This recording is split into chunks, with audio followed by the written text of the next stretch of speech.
So for me personally, the education side of things, it would have been beneficial if there was the internet. That didn't come until much later.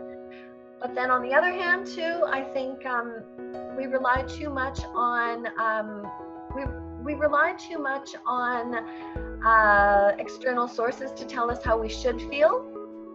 That again, I'm going back to, you know, I'm a huge advocate of knowing and understanding your body.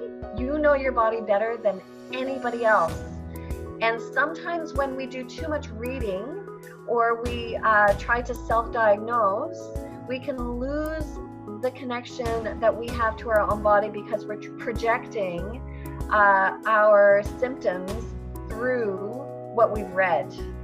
And I really want to stress that. I think that reading is reading and educating yourself is good, but everybody's journey is going to be personal. Your body is your own.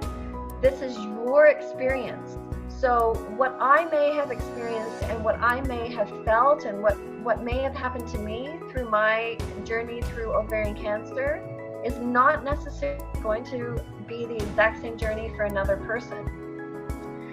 So, because I got ovarian cancer again when I was 32.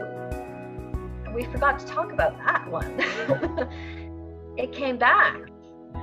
It came back, and I knew what to expect, and I knew my body, and I was able to really push the doctors to do something about it, because the doctors were pretty lackadaisical about the whole thing, because there was no evidence. Like my CA 125 levels were fine, everything seemed fine, but I knew there was something that wasn't right. And if I didn't know my body, and if I didn't know what was normal for me, I wouldn't have pushed it. And so luckily, I was able to consult with my team of childhood doctors, and they all agreed, Tracy, just don't mess around. You know your body. They gave me that power to advocate for myself. So I was scared. I was really, really scared.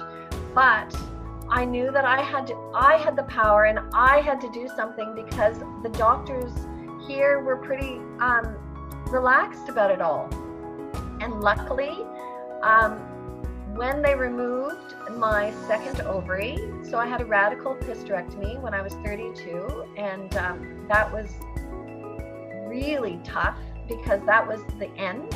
That was the end of my hope for ever having children.